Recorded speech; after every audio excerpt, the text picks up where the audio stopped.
In our many different lectures, we have covered many different types of chemical equilibrium. We have, covered acid-base equilibria, solubility-product equilibria, complexometric equilibria, redox equilibria, and then lastly, we're gonna cover the last type of chemical equilibria, called phase distribution equilibria. And hopefully you're gonna see all chemistry out there. It's all based on many of these different equilibria. So lastly, we're gonna talk about phase distribution equilibria. And as the slide shows, phase distribution equilibria is the basis of analytical separations. So in this chapter or in this lecture, I'm gonna introduce you to analytical separations. And the learning outcome that I hope you're gonna achieve out of this chapter is to understand the theory behind chromatography based on distribution equilibrium. Also, hopefully, you're gonna learn about the different types of chromatography, their components, and of course, their principal applications as well. And hopefully, you're also gonna learn how to classify analytical separations based on mechanisms, but also based on the components, particularly the mobile phase that is involved. Traditionally, analytical separations, started in form of solvent extraction. And I think all of us have had a bit of experience with solvent extraction, or what we would refer to as liquid-liquid extraction. In this case, I'm calling it liquid-liquid chromatography, which is the basis, of instrumental type of chromatography that we do in the lab. So the theory that we use for instrumentation as far as chromatography is concerned was actually derived, from the very traditional mode of doing analyte extraction using solvents. And this is where you take, for example, an aqueous solvent, and the sample is in the aqueous solvent, and you want it, to be extracted into an organic solvent just using a separation funnel, and you just shake it up, and hopefully the analyte migrates, to the organic phase. Now, there are many applications of these sort of primitive sort of technique. Now, if you think about analytical doing separation, or trying to get matrices out of an analyte so that you can do analysis. So that's one major reason why we do liquid-liquid extraction, to remove matrices, from the sample so that we can easily analyze it without matrix interferences. But other important, applications of this theory of liquid-liquid extraction actually is in pharmaceutical, what you call pharmacokinetics, in terms of drug distribution in the body. Now, most of the drugs, are fairly hydrophobic, and you get them into a body which has got a combination of an aqueous and organic phases. Our bodies are made up of fat, which is hydrophobic, but they're also made up of, lots of water, the blood, which is a solvent sort of that distributes most of the drug. Drug is involved in distribution, between phases, the fat, organic phase, as well as, the liquid phase or the aqueous phase, which is the blood in this case. So for pharmacokinetics, drug distribution in the body, again, this very simple, type of equilibria is relevant in that case. Or even in environmental contaminant mobilization, how environmental contaminants distribute in the environment. It's another major application, of this type of theory. So the K, in this case is what you refer to as partition equilibrium. And as I've said, the analyte, partitions between the aqueous phase, which is the phase 1, and it migrates, to the phase 2, which is the organic phase. And the relative, distribution of the concentration of the analyte in the organic phase divided by the analyte remaining in the aqueous phase is what you refer to as the partition coefficient, the K in this case. So how do you determine if you have completely, extracted the analyte into the organic phase? We use this kind of very simple relationship, where Q refers to the fraction of the analyte, that remains in the aqueous phase, whereas obviously 1 minus Q would be the fraction that partitions, in the organic phase. And the extraction efficiency, to see how well we are doing, you just take 1 minus Q, multiplied by 100. And of course, if you get 100%, that means, your extraction efficiency is very, very good. If you substitute what I've just talked about, into the partition coefficient up here, you actually get, this relationship. So these are the number of moles of the or the concentration rather, of the analyte that is in the organic phase, and you can see, this is a concentration, of the analyte, that is in the aqueous phase. And if you make Q the subject of the formula, you can see that you get this relationship here, where V1 is a volume that you use to do the extraction. V1, again, volume used to do the extraction. K is a partition coefficient. And, V2, in this case, would be the volume of the organic phase. So hopefully you can see, how we arrived, at this situation. V1, is the aqueous phase, and V2, is a solvent in the organic phase. Now, this relationship shows you when you actually do one extraction. So this is the fraction that remains in the aqueous solution when you just do one single extraction in your separation funnel. Now, in most cases, you're gonna see that you need to do more than one extraction to improve the extraction efficiency. So that's one extraction, but often you need to do multiple extractions.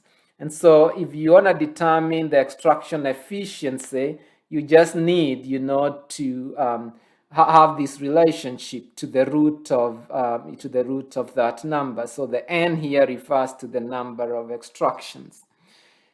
So which is preferable then? Look at this problem here. Is it better, to do one single extraction with the same volume of the organic phase? Or is it better to actually do multiple extractions with small volumes, of the organic phase that eventually equates, to the total volume, in this case, when you're doing a single extraction? Now, I'd like you guys to do these at home. You just need to substitute, these numbers into those equations. And you're gonna see in A, where you just do one big extraction using volume V2 as 500. And of course, V1 in this case is 200. You're gonna see you get an extraction efficiency, of about, 90%. So the fraction that will be remaining is gonna be, 10%. Whereas if you did multiple extractions where n is equals to 5, and V2 in this case is equals to 100, and V1 is equals to 200, you're gonna see that you've got extraction efficiency of close to 100%. So just do these at home, and you're gonna realize that when you're trying to do an extraction, it is better to do small volumes of your organic solvent, and you do multiple times, for the extraction. So you actually get a better extraction, and you do multiple times small volumes of the organic solvent. I hope that is clear. Very important theory, that goes into the practice, of doing extractions. Now, until now, you can see our extraction efficiency equation here is based on these thing that I'm calling partition coefficient. But you're going to realize that life is not as simple as that. Sometimes you've got compounds that actually change their form, when you dissolve them in water. And of course, we've already done this. If you take a weak acid or a weak base, or even you take a complexometric reagent, if you dissolve them in water, we all know that, for example, for weak bases, they tend to hydrolyze in water.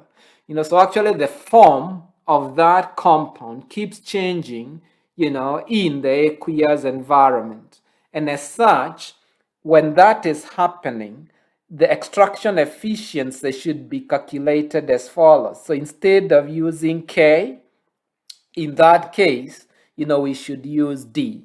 So distribution coefficient is normally used, when you've got a solute that changes its form or that undergoes chemical equilibrium, resulting into different species in the aqueous environment. So in that case, you actually do not use a K, but you use the distribution coefficient or the D. So take note of the difference between the D and the K, the partition coefficient.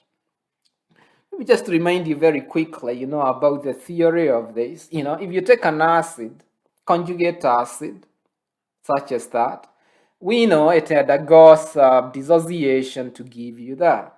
We already know the equilibrium expression is going to be that, And so the D, the distribution coefficient, would be equals to the compound, that is in the organic phase, the B, divided by the B, which is in the aqueous phase. So very similar, really, to the partition coefficient. But take note of this.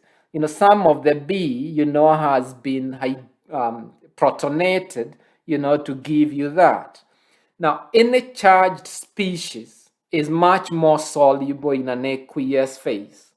All right. So if at all you've got a charged species, it prefers to be in an aqueous phase. And that's why, you're saying in the aqueous phase, we have the B as well as, the protonated form of B. In the organic phase, we have the neutral B. Okay. And then you can see the partition coefficient, on the other hand, it ignored, these BH plus because we assume no protonation is taking place when you're doing partition coefficient. And so you're going to realize actually this D is proportional to K, and the proportionality constant, is what you refer to as fractional composition, the alpha, okay? Now remember, alpha is what you actually do as the 5% rule. Remember, when you do the 5% rule, that is what you refer to as a fractional dissociation, all right? And that's what you refer to as that. Now, when you're dealing with a conjugate base, okay, and it's going to get clear in the next slide, the fractional composition is actually defined, by this relationship. The Ka divided by this proton, plus the acid dissociation. Okay, so take note of that relationship. It's going to get clear in the next slide for sure.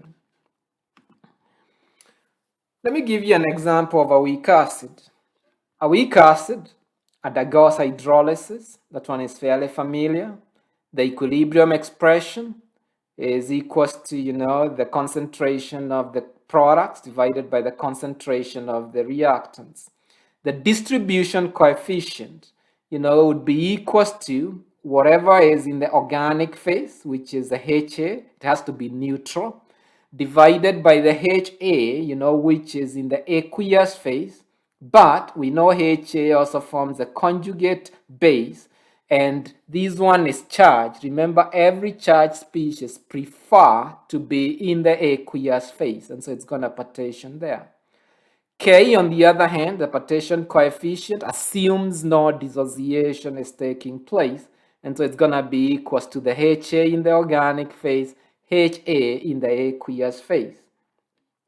And so we know that the fractional composition, HA, is actually equals to this relationship here. And I'm going to show you that possibly in the next slide. In fact, it's right there. And you can see it's just by basic, substitution, right? You can see just by basic substitution that I arrived at this relationship where the fractional composition, okay? And this refers, to the composition of the HA that is present in that form and that has not dissociated. It has not dissociated, okay?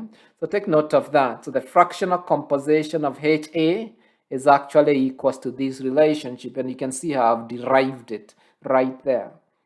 And so actually the distribution coefficient then, and you can see I've derived it right there, is equals to this relationship multiplied, by the K, which I have, in that relationship there. And so I hope you're able now to see how I arrived at this relationship if you see my working, on the right hand side here. Okay. So hopefully it's clear the relationship between the D distribution coefficient and the proportionality constant, which is actually, as I've said, really the 5% rule. The 5% rule. The fraction of HA that is present in that form divided by the formal concentration, which is a combination of HA plus A minus, which is the other form that is actually present. So let me take you through how you do extracting, of weak acids and bases into an organic solvent. Okay. So the way you do this, because as I've said, weak acids tend to get dissociated, bases tend, to hydrolyze. The way you do it is you use the pH. So you need low pH when you're extracting weak acids, maybe something like aspirin. All right. So you need to convert. You need a low pH, so that you convert all the A minus into the HA because it's gonna get protonated. As we've said, the HA prefers to be in the organic phase because it is neutral. So you want it to be neutral. And so in that case, again, you want the D to be large. If you go back here and take note of this relationship, if the hydronium concentration, is fairly high, then my D is gonna be fairly high. And so in that case, then I'm gonna be extracting, most of my analyte into the organic phase. Okay. So if at all you've got a weak acid, the approach, to extract most of the organic acid is to make sure the pH is very low so that all the analyte is protonated and as such it is neutral and it's gonna prefer to be in the organic phase. On the other hand, if at all I've got a weak base that I'm trying to extract from water into an organic phase, so something like cocaine, all right? Cocaine is a weak base. And so in that case, I need a fairly high pH, so that so that I can convert, all the conjugate acid here, into the base. Okay. So that this one is fairly neutral, and again, it's gonna prefer to be in the organic phase. I hope that's clear. So you're extracting the weak acid, low pH, so that all of it, is protonated. If at all you're dealing with a weak base, you want high pH, so that all of it is deprotonated. Remember, this is deprotonated.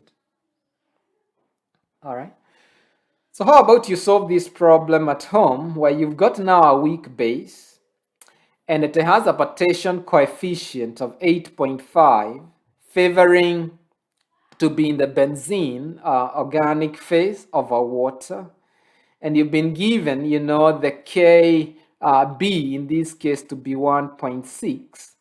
And so you've been asked, to calculate the percent that got extracted, when the pH is at 4 and the pH is at 11. And essentially, all what you need to do is evoke this relationship, remembering that the D, or the distribution coefficient, is equals to the partition coefficient multiplied by the fractional composition here. And the definition of the fractional composition here, we already saw it, in the previous slide is this. And so that's the hydronium ion, the pH factor, that's the Ka, which you've already been given up here. And so confirm you get the answers as follows. So answer for the pH of 4 is 0.1%. And for the pH 11, confirm it's around 94%. Again, just by evoking, those numbers into the equation that I've given. Hope it's fairly clear. So what would be the procedure to separate a neutral solute? Assume I've got a neutral solute and I also have a weak acid, that is present, in that sample, okay? So my sample is a mixture. I've got a neutral solute. Maybe I'm going to call S as maybe dextromethorphan. That's a good example. A cough syrup. Dextromethorphan, whereas HA possibly is an acid, such as aspirin. Okay? And my interest is to actually separate both of them because they are very important, pharmaceutical products. I want to separate both of them into an organic solvent. So how do I do it? Now, remembering, of course, HA, tends to dissociate. And if it dissociates, then it doesn't extract very well because it becomes a charged species. So the process would be as follows. Step 1, I would add a strong base so that I convert, my HA, to the A minus. And if at all I convert it to A minus, it will prefer to be in the aqueous solution. So it wouldn't be able to be extracted to the organic phase. And so step 2, I would add an organic solvent so that now I can extract the S, leaving the A behind in the aqueous solvent. And so now I've got my organic solvent that has already extracted the S. So that one is already complete. Now, and then number 3, I would add a strong acid so that I convert, these A minus back to the HA through protonation. So it becomes neutral. See, it becomes neutral. When it becomes neutral, now it's easier to extract it into an organic solvent because it's not charged. Any charged species, again, prefers to be in an aqueous environment. And so after this now, I'm going to add a fresh solvent of organic phase, which now extracts HA, to the organic phase. And now I've resolved both my neutral solute and, my weak acid. I hope it's clear to see the process. A very practical problem, in the industry, where you've got one neutral compound and the other one is a weak acid or a weak base. And both are important and they need to be resolved. How about you do this problem at home, which is just analogous, to what I have up there.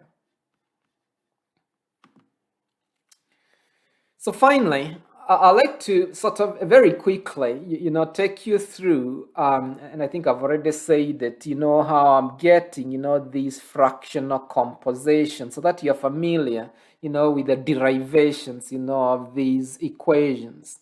Again, I've got an acid, such as this.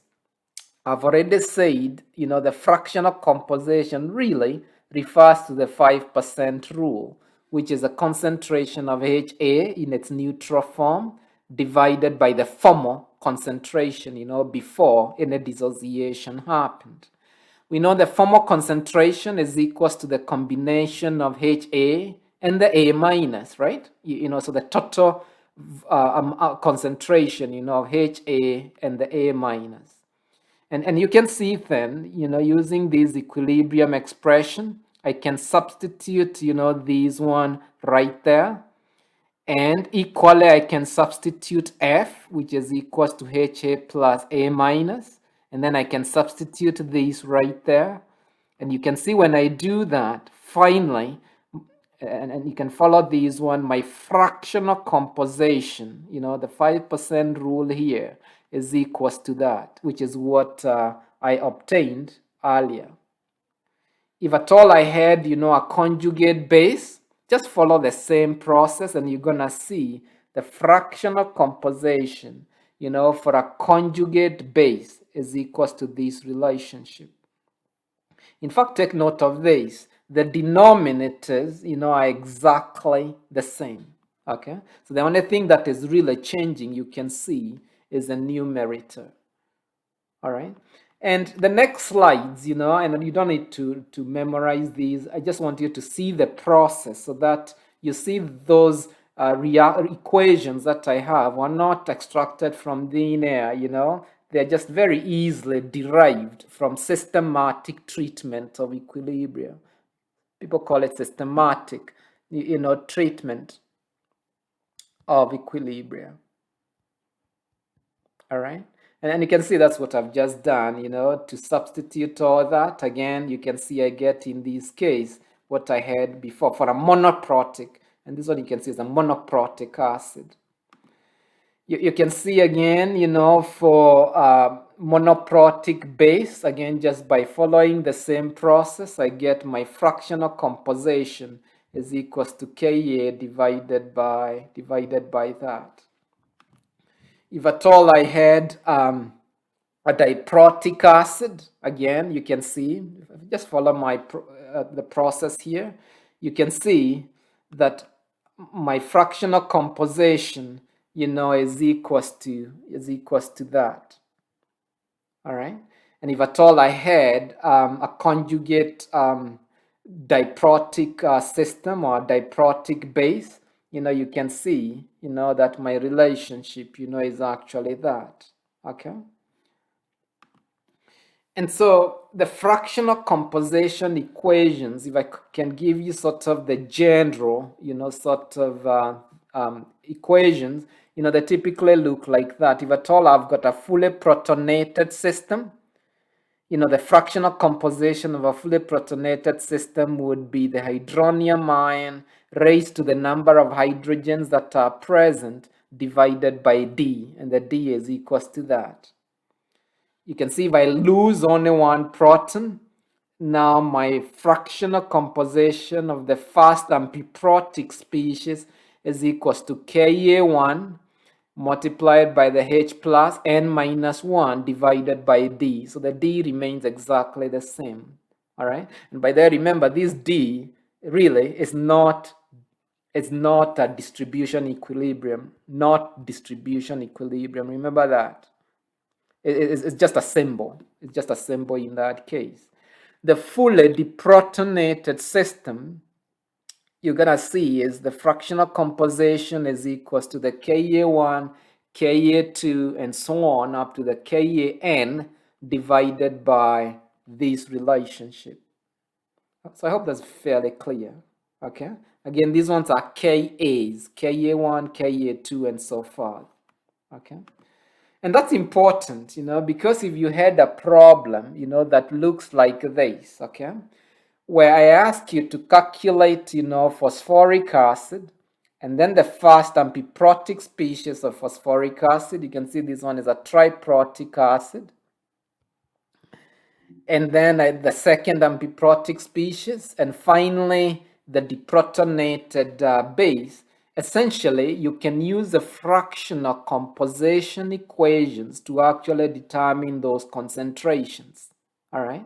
And you can see actually it's concentration independent. All right. So the fractional composition, say, of the fully protonated species of phosphoric acid is equals to the H plus raised to power N. And the N, of course, in this case is 3. And that's what I have there.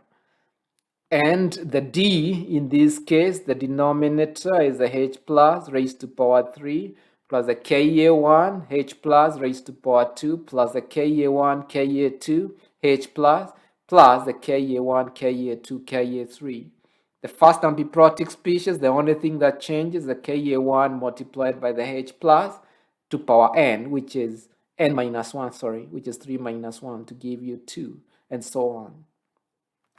Hopefully you guys can see the importance of this. The importance of this is to actually see which is the predominant compound. In what form is a predominant compound at different pH? That's the purpose of doing this. So say at pH of 2, I can determine which is a predominant, compound. And that's why we are using this relationship so that you can determine that. All right? Because assume you swallowed a drug and we know the physiological pH says around 7. So you can determine in what form is that drug inside the body. Is it in its charged form, or is it in its deprotonated, or is it in its neutral form? If it is charged, essentially you're going to be able to excrete it fairly easily. If it's in its neutral form, it's going to get absorbed, into the fatty tissues and so on, because we know the neutral form prefers to be in the fatty tissue. So that's an important, relevant application of these kinds of relationships. And I hope you can see how it relates, to the distribution equilibria or to chromatography, the liquid-liquid extraction, which is what we are talking about here. And so in the next lecture, you're going to talk about very, very briefly then the other different types of chromatographies other than the liquid-liquid extraction, which I've just covered, in the previous slides. And you're going to see that the theory behind the liquid-liquid chromatography is the same theory that is extrapolated into the instrumental based, types of chromatography, such as liquid chromatography, gas chromatography, and so on. And so the next lecture, we're going to talk about chromatography in general.